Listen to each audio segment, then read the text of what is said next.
Welcome back to Beans and Bezels.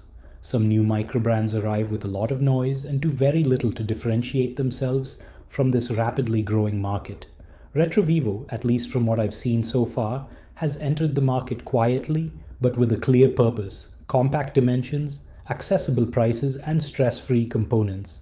Founded in Sicily by Giuseppe Bua, this Italian brand made a strong first impression with the RV01, a compact, vintage-leaning everyday watch.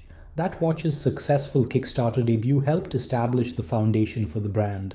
The RV02 follows a similar philosophy, but shifts its attention toward the vintage dive watch category. Launched through Kickstarter earlier this year, the campaign successfully raised over €8,800 from 38 backers against a €7,000 goal, helping bring the brand's second watch to market. I'm admittedly a bit late to the review cycle, but at the time of writing, the RV02 is still available for pre-order directly from Retrovivo for €199, or roughly $230. Let's check it out. It uses a stainless steel case that is fairly straightforward in design, but much better executed than the price might suggest.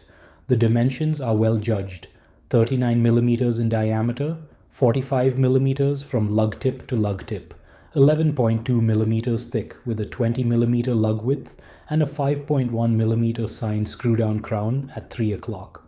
On paper, those numbers put it in a very wearable part of the dive watch category, and in hand the watch feels robust, solid, and more substantial than I expected for a watch in this price category. There is not a lot of novelty in the case shape itself, but the finishing helps set it apart from other similarly priced watches. You get some contrast across the surfaces, including polished bevels running along the lugs, and the downward curve of the lugs helps the watch sit comfortably and securely on the wrist. The polished ceramic bezel insert also feels like a strong choice here, with a 120-click unidirectional bezel action that is excellent. Add the 200-meter water resistance, and the overall package feels properly capable. The dial is where the RV02 feels most connected to the vintage dive watches that inspired it. I've always been a fan of the big triangle era of Omega dive watches and their over-specified legibility-first design philosophy. The RV02 immediately reminded me of that approach, as did watches like the vintage Yema Navigraph and Christopher Ward Dartmouth. The base of the dial features a cobbled texture similar to the Patek Calatrava 5226G, finished in a blue fumé gradient that transitions from a vibrant blue center to black around the edges. Applied hour markers and applied 3, 6, and 9 numerals sit above the textured surface, all filled with aged radium-colored lume that complements the vintage aesthetic. White printed minute markings provide excellent contrast, and on my prototype, the printing quality and alignment appeared surprisingly good. The handset is well proportioned and combines vertically brushed surfaces with polished facets that catch the light nicely. Large lume plots make the hands easy to read at a glance and reinforce the watch's focus on legibility. The only notable criticism is the quality of the hands themselves, which showed more scratches than expected under close inspection. Retrovivo noted that this is a prototype sample and that finishing will be improved on production pieces. While the design itself isn't particularly original, I think the execution and readability are genuinely excellent, and I personally enjoy this style of dive watch. Every hour marker and hand is generously filled with luminous material, while the bezel insert also features lumed elements at each major offset.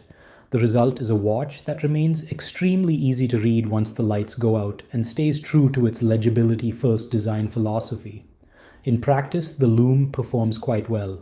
Initial brightness is strong, and more importantly, it maintains a useful level of visibility for a reasonably long time. To get a better sense of its performance, I compared it against a few watches from my collection, including the Vero Smoky Bear, Vostok Europe Rocket N1, and Veyor Solar Field. The RV02 held its own reasonably well, even against the Solar Field, whose ceramic lume block markers naturally offer superior brightness and longevity characteristics. This watch is powered by the Seiko VH31, a compact quartz movement with central hours, minutes, and seconds, no date, 2 joules, and a battery rated for roughly 2 years of use.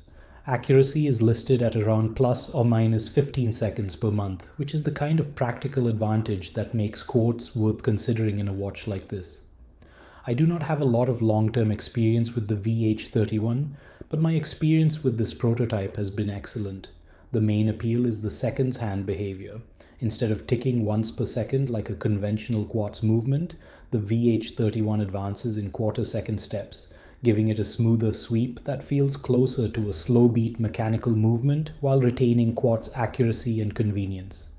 Overall, I think it suits the RV02 very well. More broadly, I would like to see more microbrands embrace Quartz, high-accuracy Quartz, and solar movements when they make sense, instead of treating mechanical calibers as the only enthusiast-approved option. On wrist, it gets the proportions right. The 39mm diameter, 45mm, lug tip to lug tip distance, and 11.2mm overall height fit perfectly on my 6.75-inch wrist, giving it enough presence to feel like a proper diver without becoming oversized. What helps the watch wear especially well is that the end links articulate within that lug-to-lug footprint, so the bracelet does not extend the effective length of the case. That should make the RV02 suitable for a wide range of wrist sizes, including wrists noticeably smaller than mine. The included bracelet is very good for the price. It does not have the refinement of some higher-end microbrand bracelets, but it is finished reasonably well, uses a familiar design, has nicely articulating links, and includes an on-the-fly adjustable clasp. The 20mm to 18mm taper also helps the watch feel stable and comfortable, with a weight of 126 grams sized for my wrist or 48 grams for just the watch head. To wrap this up, I'll say that the RV02 is not going to win awards for originality, but I do not think it needs to. If you like the mil-spec era of dive watch design, this is an inoffensive and genuinely appealing take on a familiar formula. It combines tried and tested design elements with solid specifications, good wearability, and a price point that is very impressive. My prototype did show some QC issues on the hands, though I suspect those will improve significantly on final production units. The Kickstarter campaign is over now, but the RV02 is still available for pre-order directly from Retrovivo. As always, thank you very much for watching, and I would greatly appreciate if you subscribed to this channel if you enjoyed this review.